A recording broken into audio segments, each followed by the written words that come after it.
I've always been a musician. I've always, since I was 3 or whatever, I was singing. I love to play drums. Is my favorite musician is John Bonham. Yeah. He's a drummer. You know, I love drums, and you know, I anything that made sound, I loved to play around with. When I was 5, 6 years with a piano, and 8 or 7 with a violin from my dad, and then there was a guitar standing in the room, and I played, and I discovered what I can do with a single string bending and stuff like that, and that was it, you know. And I was 14 years old, and my mother and her friend were in the middle of a street in Saarstedt and asked him, and she said to her, "Can you believe Michael wants to become a professional musician?" Ha ha ha ha ha ha. And so they laughed their heads off. But it was not a matter of professional or not professional. It was just like I wanted to live my life with a guitar. That's what I wanted, you know.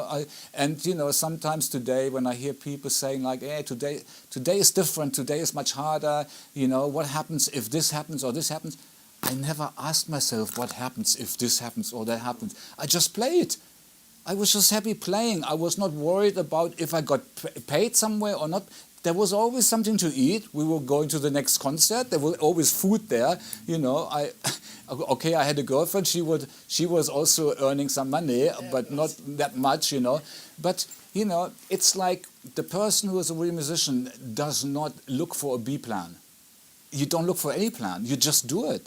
You are it. You just are a compassionate a musician, and that's all there is. It doesn't matter where, you know, what happens. You know, it's just like you don't worry and you don't doubt anything. You know, many people like Rudolf, he had a backup job just in case it didn't work out because he knew, but that, you know, with his talent, it would have been a very. I don't know how convinced he was about it, but he is a pretty good trickster. You know, he is good with tricks. He's more like a magician. There's nothing important about the V guitar. You know, it's like a tennis racket. Tennis racket is a tennis racket.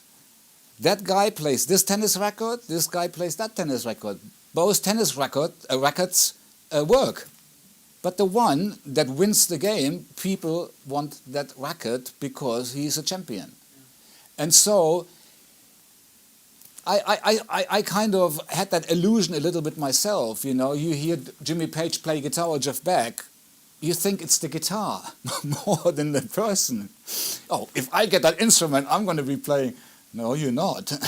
You know, but you can accomplish that because you hear it from that person playing it with that guitar. So if, for instance, the Flying V would have been played by 50 wannabes in the last 40 years, the Flying V would have been a wannabe guitar, not a respected guitar. But because, so the guitar becomes who is playing it.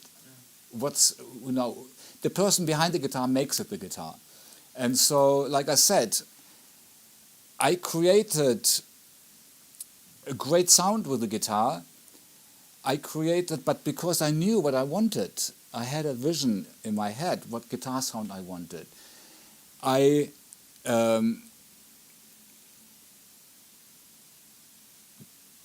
created a certain look or posture with the guitar because that's how I could play the guitar the best way.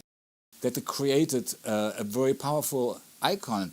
Then I painted my guitar black and white because I couldn't decide between black and white and had a black, white guitar. So nothing was a strategy. It all happened by itself, you know. And so basically, and because I'm a musician and I'm an artist, I created respect for the V. You know, like I said before, if the Les Paul would have only been used by useless guitarists, then Les Paul would have been a useless guitar. Then nobody wants to play because you don't want to be identified with uselessness, you know. But if you have enough players, Jimmy Page, Jimi Hendrix played it, Johnny Winter played it, Andy Powell played it, Leslie West played it. They're all great guitarists, so they created respect for that guitar, you know, and I did too. But you did something more with that guitar, man. You created a tone, you created music, you created beautiful music. Yeah, but you have to have it in your head. Yeah. You have to know. This has to do with. That's why I say I have my own vision. I couldn't have stayed with the Scorpions, Ozzy Osbourne, or with UFO, etc., because I have my own vision, and I know exactly what it is and how, you know, and I know how to create a sound. You know how to create my sound because I hear it. You know, and so basically you can have a V. If you have no talent for music, the V will only just be a thing. You know what kind of music you want to write, and you know what you want to do with the. My focus was, and if you know what you want in the first place, and my focus was the art of lead guitar, not even music. My focus was the art of lead guitar with pure self-expression. Yeah. So when I was 17 years old, I subconsciously knew I have to stop copying other people and I have to stop listening to music, because if I want my vision to come to the foreground, I have to stop creating grooves and get from the infinite spring of creativity. And basically, if you don't open your heart, the difference is this. Either you have something that you can share with people that comes from you, and only you have it. If you don't let it out, nobody will ever know about it. The moment you share it, people have access to it. Versus, you don't let anything out from yourself, you just copy everything other people do. And therefore, you just copy it, you know? And so, that's the difference, is what I do is I always put new colors into the world, because it's always coming from within. In fact, I'm not, I'm actually a trend maker rather than a trend follower, you know. So, but anybody can do that. It's just the decision of making that decision, you know. Do I want to self-express, or do I just want to copy something that is already making lots of money to get a piece of it? These are the two different things, you know, and I never did that part. I always just, you know, purely expressed. And so my thing is not even music in general, but, you know, I was in love with Rod Stewart and Jeff Beck and Jimmy Page and Robert Plant. That for me was rock and roll. You know, this is what I mean by rock and roll. You know, it's not a lifestyle for me. It's not anything like that. It's music. There's people, the wannabes, they look as the lifestyle, throwing TVs out of the hotel room and stuff. That's rock and roll for them. For me, rock and roll is Rod Stewart and Jeff Beck, or that kind of a combination, a great guitarist and a great singer, and taking over, you know. You start off with a riff, you have the singer introducing the song, you get everybody behind it. And then, you know, after a while, you know, when the time is right, you drift into an adventure of a solo. Take people to another place, and then let the singer take over again and bring it back to where it started. And for me, that's rock and roll, you know. And that was and so for me, it's more like what can be done with one single string is so incredible, especially with the distortion of a guitar, between amp and guitar, that you can bend it. You have so much variety. It's the best instrument in the world to express your whole self in all directions, you know, in the way of fun, in the way of happiness or sadness, angry, in any way. And it's all based on what you do with the string, you know, and you can bend the string, you can vibrate the string, you can hit the string more than once. You make so many combinations, such a big combination lock. You have a full spectrum where you can put all your emotions and you can let that speak, you know, and that's why it's so powerful. And I just need, you know, I chose metal music as my screen to put my art of lead guitar playing, because you need to have something to play to. Because if I would just sit here and play guitar, lead guitar, nobody would understand what there is, because you cannot leave it up to other people figure out what this playing relates to. So you have to have a background, you know. And so in bands we have a drummer, bass player, rhythm guitarist or keyboard player who puts a screen there of colors, and then you put your special colors into the picture now, where they fit best and where they will be most effective, so that every stroke that you put on that screen will stand out, you know, effectively. And that's when people can understand what you're doing, when you have that screen behind it. So if I would just play guitar, I mean, some people play guitar, acoustic guitar. Acoustic guitar is not that complete for me, because you can't bend the string. It's limited in its expression, and it hasn't got the distortion, etc. But some people can play rhythm and lead at the same time, and that's fantastic, you know. But it's not as complete as playing lead guitar with a band, you know.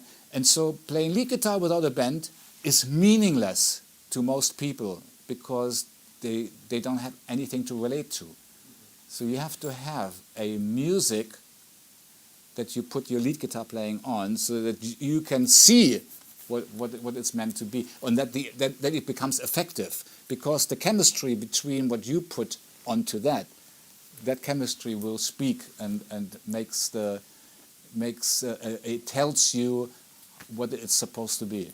But you know, I always say, nothing right, nothing wrong, just do your thing and stay strong, you know. Uli once said to me, you know, he wanted to tell me something, how it's supposed to be. I said, Uli, please, don't tell me how it's supposed to be. Nothing wrong, not right, nothing wrong, just do your thing and stay strong. I immediately transferred it into German. Nichts ist falsch, nichts ist richtig, tu dein Ding, das ist wichtig. Right? And that's it. And I think Rudolf misunderstood that. He thought even killing somebody is not wrong. No, I meant what I said musically. There is nothing right or wrong when you express yourself in music. You can do whatever you fancy doing, you know, however you see it and however you want it. And you can copy things and you can self-express, whatever makes you happy. There is no right or wrong, because some people are born on this planet to have to experience the wannabe path. You understand? Yeah. Because we talked about this earlier. You can only get there if you know, once you get there, you understand what you were dreaming about, if it was really what you wanted, you know. And so there's nothing really right or wrong. It's just like, you know, you just have to do your thing, whatever your thing is, because you want to be happy. Every person wants to be happy. So how are you going to be happy? You have to go from here, even if it's copying music. If you copy music from here and you're happy, it's great. It's great, you know, because we can't all do the same thing. You know, it's a colorful world, and so everybody, there is so many different journeys in this life, that as many as there is people on this planet.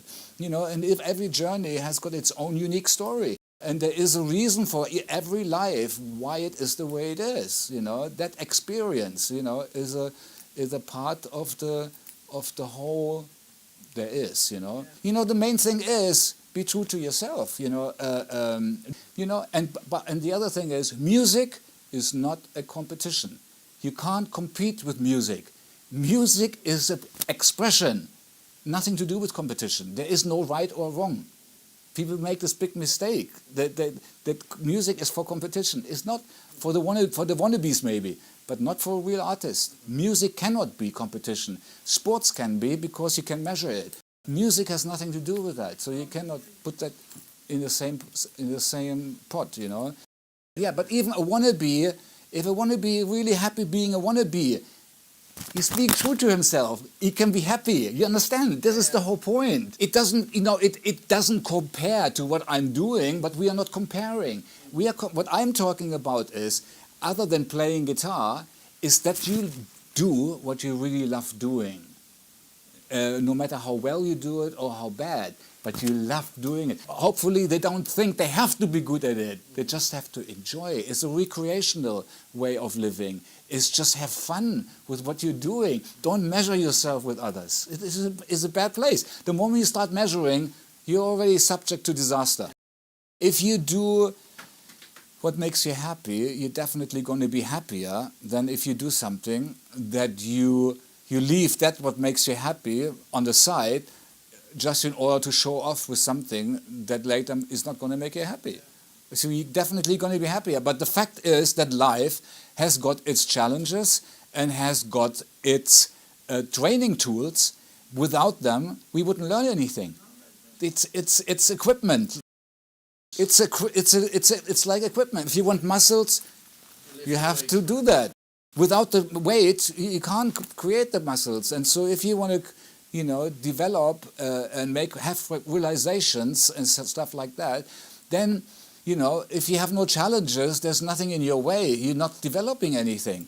But challenges and crisis is power. If you get through it, they say, if it doesn't kill you, it makes you stronger. The Japanese, in my middle years when I experimented, they never left me.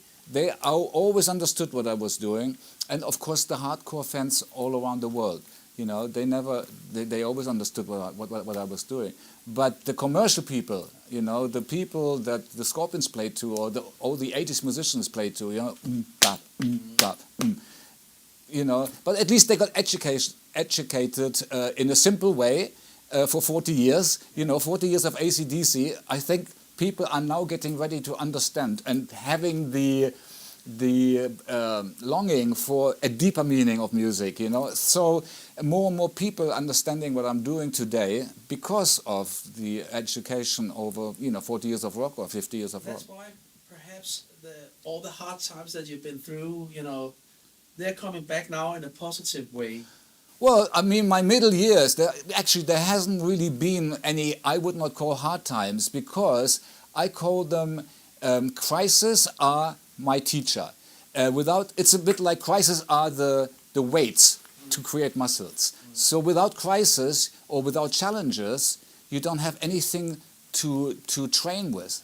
Yeah. So you have to have, and my life design, I can see very clearly, it was I came here in the beginning, made my music contribution in the 70s, then it was used in the 80s and copied by the 80s musicians. That's when I kind of withdrew, but not really, but tried to. And so people started to copy and using that, commercializing the music that I wrote, or the people who wrote in the 70s, commercialized that, made it more accessible and easier to understand for the wide audience. And in the middle years, I just focused on experimenting with music, experimenting with life, and also on the development, growing as a person. And so in 2007, I had this incredible urge to be back on stage. I took that as a sign because I used to be very stage fright. All of a sudden, I wanted to be on stage. I said, wait a minute, where is this coming from? So I think my design, and so now, then that was the start of my third part of my life, which is all about celebration. Celebrating my life and celebrating the era of handmade rock. So that's three stages. The first stage, I didn't even know what I created. I found out later in the middle years how many fans I had, and Guns N' Roses and Def Leppard and Iron Maiden and so on, Metallica. I had no idea what I did, I was just playing music, I was just having fun. So I created something completely unconsciously. I said that to Kirk Hammett, Come on, he said.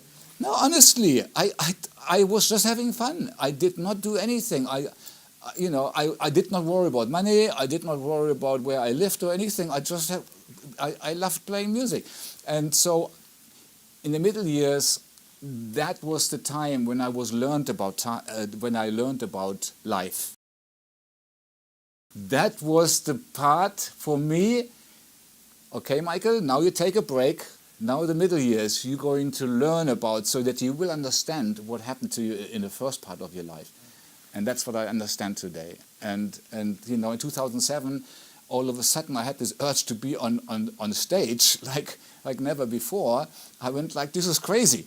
This is not me. This is crazy. But then I realized, you know, now I realize the middle years, you know, made me ready for it. And today I can consciously enjoy what I unconsciously created in the first part of my life. And that's why everything is just right, you know. That's when people ask me, would you have done anything different, you know, if you could do it all over again? I said, no. Exactly what I did, I had to do. I'm happy today, and I knew if I wouldn't be here today if I don't know where I would have been, but I like where I am today. So it's everybody going through the same thing. It's just I live very consciously. Some people don't even notice. They think that they are so numb. They're just living. They don't even understand anything about life. They're just living, and it becomes automatic, like a robot.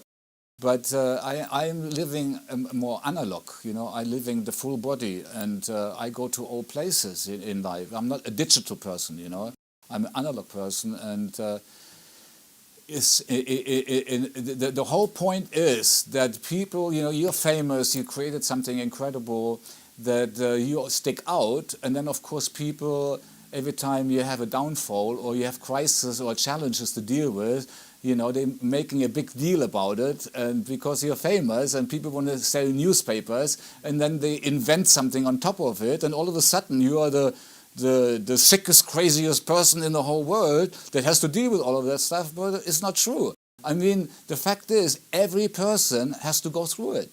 When did you get your first flying V guitar? First of all, a weird thing actually happened. I mean, I actually remembered something based on these questions, and I guess, you know, getting older, a lot of stuff from the past is coming to the foreground. And I remember we had what you called a subject or something like, to build something out of wood in the school. I was 14 years old. And what I decided to build was a guitar. And guess what shape it was? It was a triangle.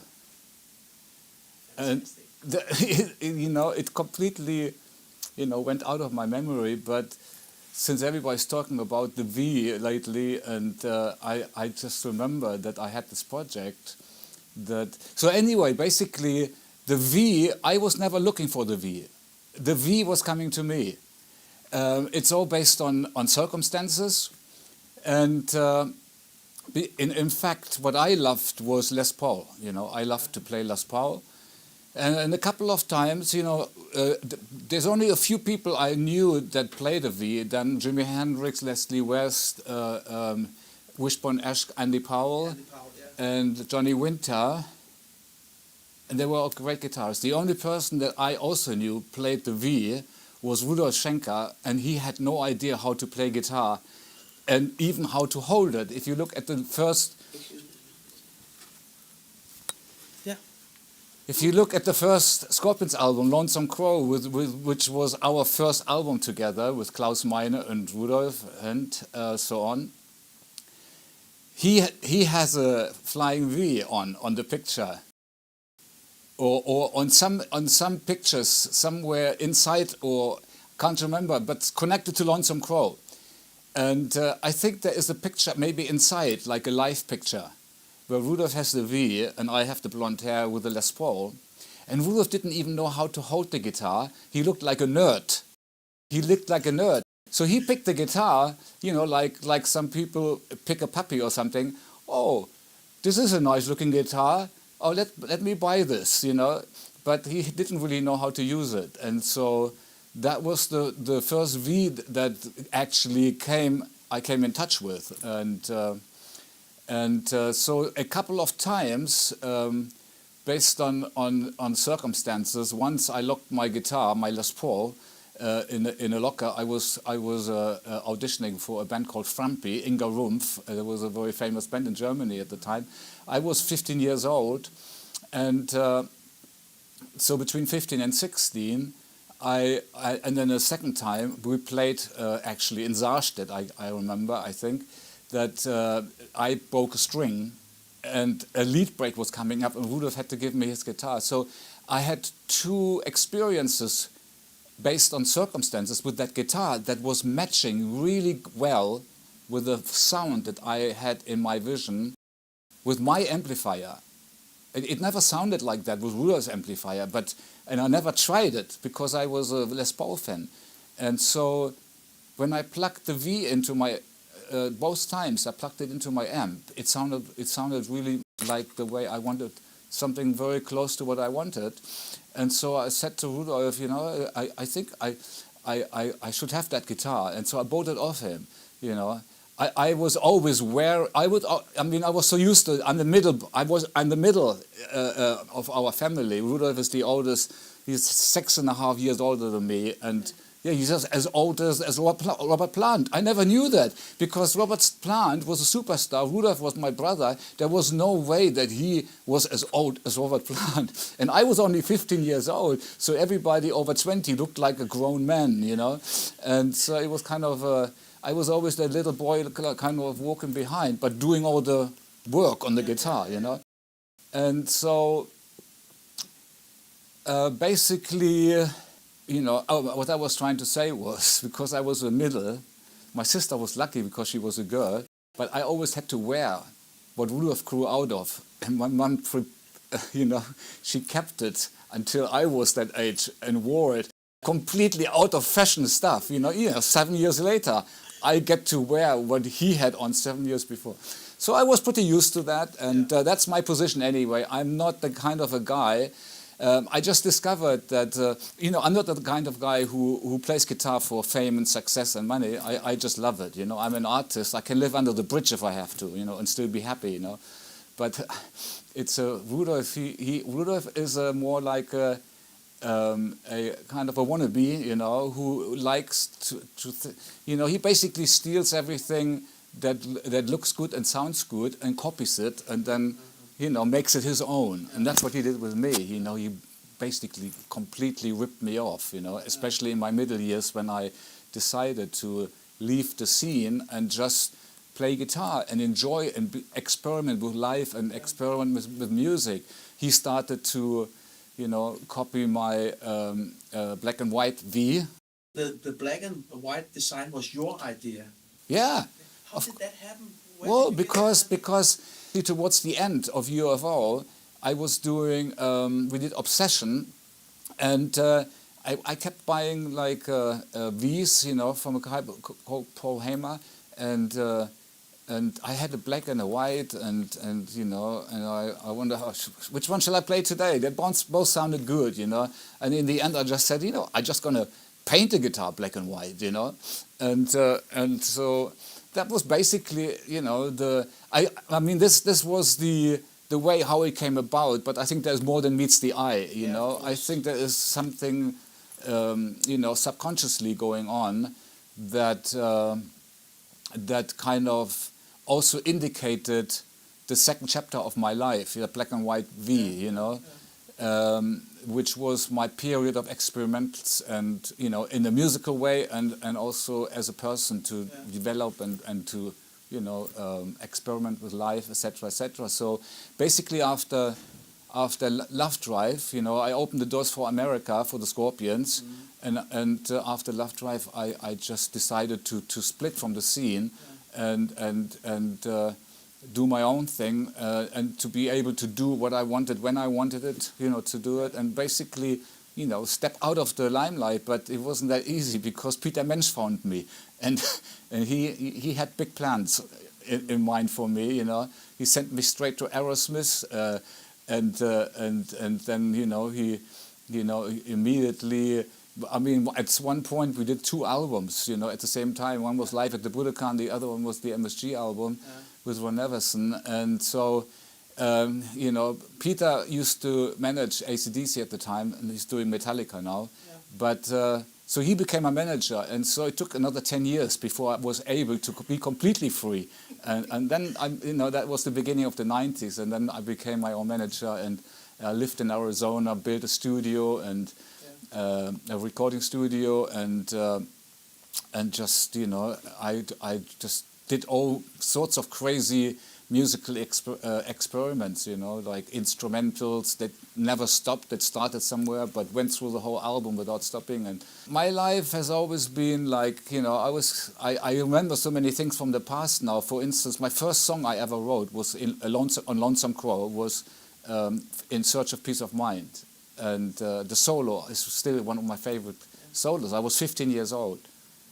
And I couldn't, you know, today when I look back, I can't believe it. They credited themselves for my song. I wrote most of the Lonesome Crow album, they credited everybody. And because I was only 15 and they were already over 20, I guess they just took advantage. Unbelievable. Now, because, you know, Rudolf, I just found out what Rudolf means. Rudolf is a hungry wolf for fame. He goes over dead bodies. So he just ripped me off all my life. And that's why I have to stay away from him as far as I can today, because people keep asking me, well, have you figured out what the differences are? So it's nothing to figure out. Rudolf rips me off, and I need to stay away from him as far as I can. So it's basically, it's a wolf behind musicians' clothing. There's only two ways. There's one that is desperate for fame, and the other one is just simply an artist. Yeah, of course, artist does it with a heart, goes without saying. And the wannabe, you know, there is no, you don't have to have a talent to be famous and successful. All you need is to have the desire. That magnetism will automatically materialize if you keep sticking with it, because you're basically visualizing, and what you can visualize you will materialize, and that's how it works, you know. And so, but I got ripped off as Rudolf's little brother, you know. But I'm not bitter about it, and I'm not angry about it. I just have to stay away from him. I read a little bit about your after getting all your guitars stolen. Yeah. That was a bummer. It was and you know what else happened? That was the weirdest time. I tell you, there is more than meets the eye in life. I'm sure about that. And I think it was in this order. My guitars got stolen on the 29th, no, on the 30th. 31st was Rudolf's birthday. And the 1st of September, his manager died. All three things in just one. He got slapped, and I got slapped. You know, in the period of 3 days. Unbelievable. That was very, very strange. But there's a meaning behind it, and I guess you have to keep on living to find out those things. But you got your guitar stolen, and your good friend and companion from Dean Guitar, Elliot, he stepped into the scene and got you some new guitars, and you made some new designs. I already had 20 guitars or 30 guitars. We kept designing, and I kept having them produce guitars for me, so I don't have to fly around with them and stuff like that. And but we put together quite a few designs, and that was always based on either they had an idea and then asked me what I think, or I had an idea, I asked them what they think. So we would always be teamwork thing, but not because of the guitars were stolen. When the guitars got stolen, I just took my leftover guitars and played with them. But then, of course, I had another idea for a hollow body guitar, and I asked him to build me that. Then I had another one for a black and white, and for black and red guitar, and so we just kept on. Now that you know. And very sadly, he passed away. You know, it's just unbelievable. You see somebody in front of you, you work with somebody, and all of a sudden that person is gone. You made a chrome guitar. Yeah, I loved that guitar. How did that come? I mean, chrome and wood is two very. No, I just wanted a silver guitar and something that was a chrome guitar. Period. And I asked him if he. You know, I had a vision of a chrome guitar, and I asked Elliot if he can make that reality, and back and forth, I don't know, blah, blah, blah, blah. But then he found a way to do it, and so that was a lovely guitar. And also the other one that got stolen, the color guitar, kaleidoscope guitar, was one of my favorites. That was gone. And then one of the Strangers in the Night guitars with all the faces on it, and then one of the Yin and Yang. But Yeah, you're right. They built me a couple of guitars straight away. So I was, because I think we just put the yin and yang on the market. So I had to I needed one because I was promoting that guitar, and but in general, it was so much fun, working with Elliot, and really, he was a very good friend, great bass player. He was in my band, and he was a really good at his work. They had he had a very big warehouse, and where they built just very quality guitars. It sounds like he just knew what you wanted to play on, the sustain, the pickups. Well, it's like this. He didn't know what I wanted. But when I got approached by Dean himself in Chicago, he asked me, try this guitar, and I played it, and I went like, this is what I want. So they didn't know what I wanted, but I told them, this is what I want. And so because it had those qualities that you just mentioned, and they didn't know that I wanted that, because it was just happened to be that they built what I wanted, and and they are very, very, with Elliot there, it was a very good working relationship I had with them. I changed from Gibson V.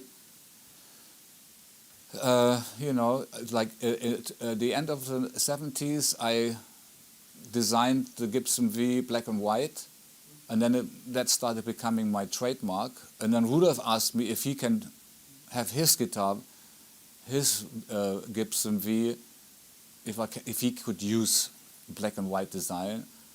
And I said, okay. I was wondering why, but he also asked me to give him my part of the composition of Coast to Coast. I was wondering why he wanted that. He wanted to pretend he was Michael Schenker. And then he had his hair blonde, so black and white guitar. Everything, the way he holds his guitar and everything is all copied from me. Like when you look at Lonesome Crow, he looks like a nerd. He doesn't know how to hold. So everything he has done with his guitar, all his moves, that's why we look so similar. He copied everything. I finished when I was 23 years old. When I was 23 years old, that was the end of UFO, I tasted fame and success in its highest. And I had a fair chance at that point to make a decision if I want to stay in a life success, in a life successful life, or in the fast lane, or if I wanted to step back and enjoy my peace and freedom, where you don't have to do things in certain ways. And so that's what I did. And so I guess Rudolf had this idea to sneak in, to adapt my image, and today they have a, like China opened the doors for China and Russia. Many people don't even know who I am. But I was 23 years old when I finished that, and that's when I opened the doors for the Scorpions for Love Drive, for America. And I was 23, and when they went over to America for the first time, Rudolf and Klaus were already 33. So that's why people are getting confused. They cannot figure out that the little brother, he already finished everything when he was 23 years old, And I helped them out with the Love Drive album.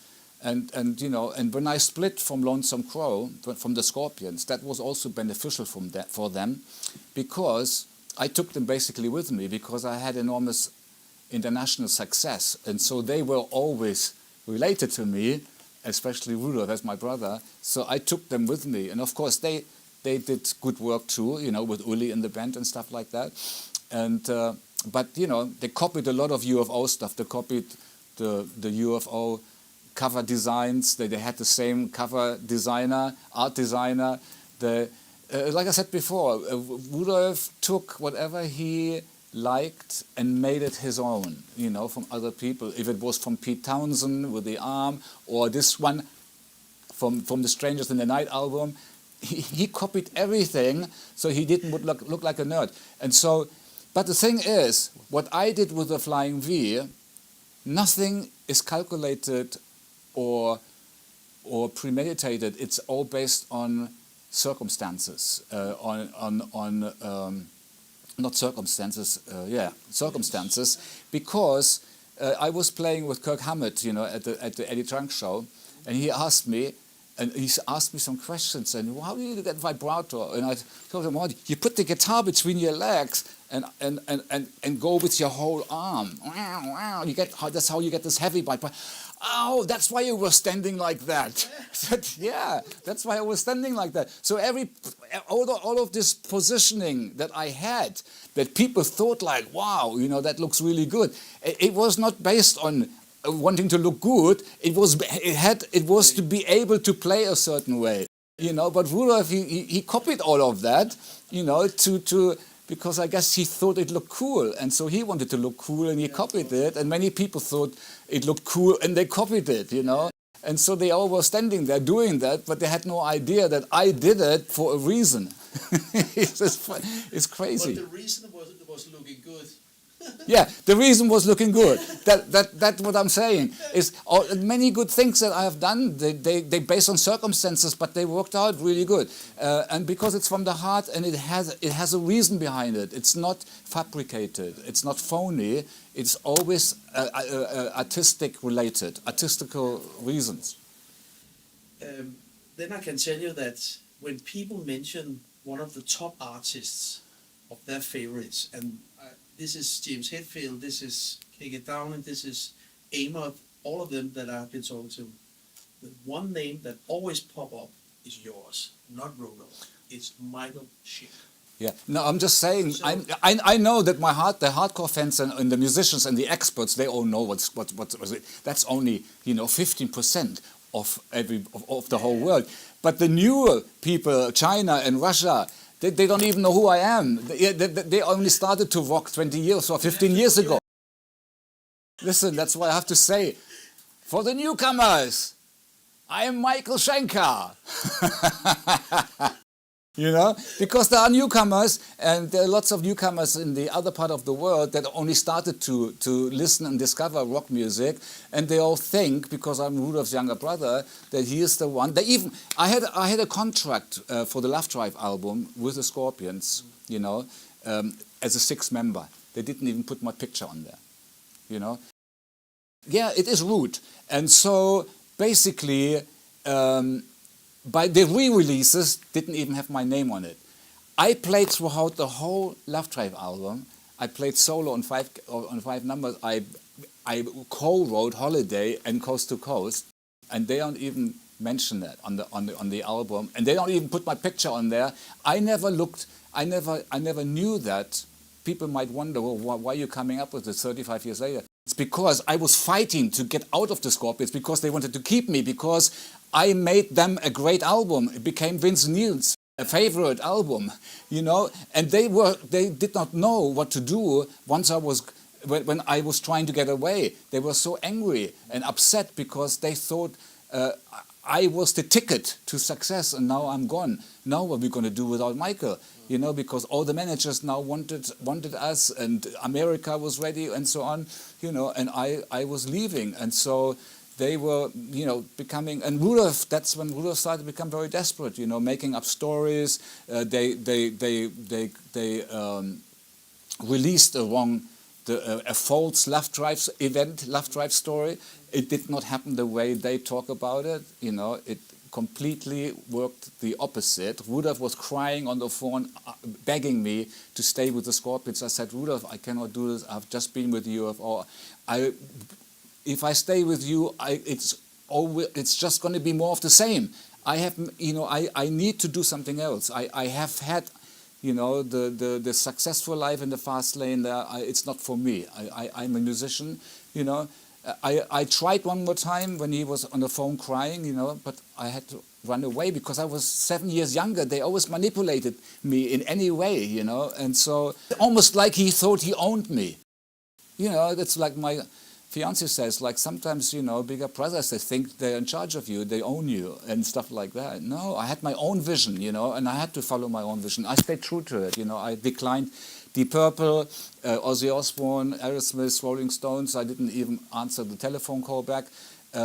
All these big name bands, you know, I just said no for the same reason. I needed to be musically experimental. You know, I needed to have fun with my guitar, and that's why I stayed out of the scene or tried since 1980. That's why I created MSG, but it took 10 years after Peter mentioned I separated, then another attempt happened, but 1991 was the beginning. And to get your questions, to answer your question about how did the acoustic stuff start, that's when I was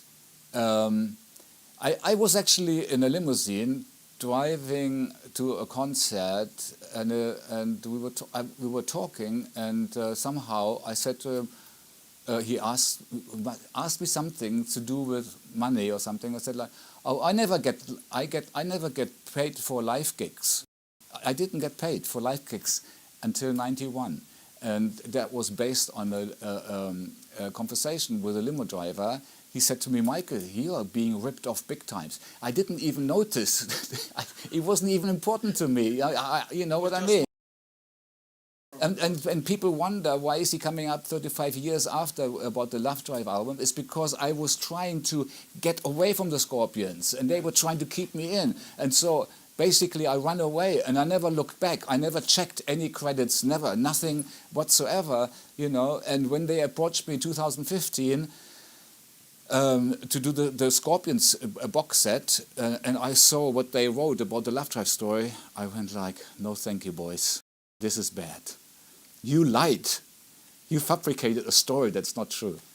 And, you know, That's too sad. desperate. They could have done it. I mean, Klaus Meine is the only talent in the Scorpions, and he's a pretty pure guy, you know. So I play mainly Rudolf. Rudolf is the manipulator, you know. He can't play guitar, he has no sense of rhythm, but he is a wolf that needed to be famous. And so that's how, in any way possible, he will do it. And so basically, I found out often in my career about other things, you know. One manager ran away with 80,000 pounds, you know, and never seen again, you know, with my money. And that was 1981. That was a lot of money, you know, 80,000 pounds.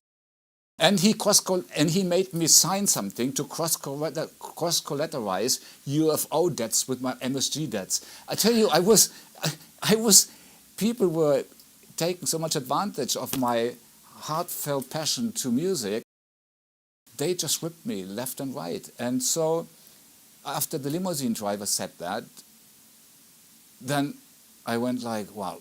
I said to my management, I'm not going to, because every time I asked for money, they said like, there's no money, there is no money. And so I said like, you know what, I'm not going to play unless you give me X and X amount of money, and that's it. All of a sudden I got paid, you know. And so eventually Robin McCauley and we separated, and I kind of said to myself, you know, Michael, if all it is, these people up there, a crazy rat race, nobody knows what they're chasing, like a dog trying to chase his tail, don't get anywhere, and people constantly ripping you off. Why would you want to work with people? Why? You know, they were disrespectful. Why should I work with these kind of people? So I decided to become my own manager. And I said to myself, you know, but there is one thing, the hardcore fans, they have always been there. And they didn't do that, you know, and they enjoyed what I created, and so I thought, you know what? How can I stay away from everybody and don't have to worry about if I get ripped off or not? So I decided to make an album all by myself, an acoustic instrumental album, and I borrowed some money, went in the studio, finished the album, and then I just took 2 guitars, 2 bags full of clothes, went on a Greyhound public bus and drove throughout all of America and knocked on my way from San Diego to, well, actually from Phoenix to Los Angeles, down to San Diego, up to Seattle and so on. knocked on the radio stations without being announced and said to them, "Here, I've just made a new album. Would you be interested to make an interview?" And 80% said yes on the spot, without any appointment or nothing. And so I did 10,000 miles. I traveled through. I said to myself, if all I need is a couple of sandwiches a day and clothes to wear and a roof over the head, I'm sure I can sell at least 3 albums a day to have that ability, to have that available to me. And so, and I don't have to justify, I don't have to, ask anybody for anything. I'm just my own person, And so I said, like, that is it.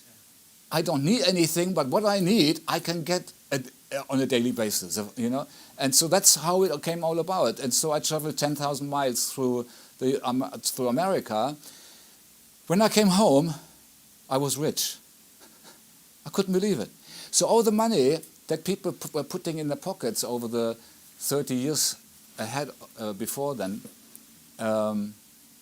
it all now came to me direct. Just because, because it was a direct channel to my address. I had 3 houses. I had a house in Mexico. I built a recording studio. I tell you, it was just unbelievable. For the next 15 years, I was just, I mean, I tell you, it was the best time in my life. It was a spiritual experience. It was an unbelievable message. What I had experienced from 90 to 95 is beyond your imagination on a spiritual level. Unbelievable. It was my spiritual peak,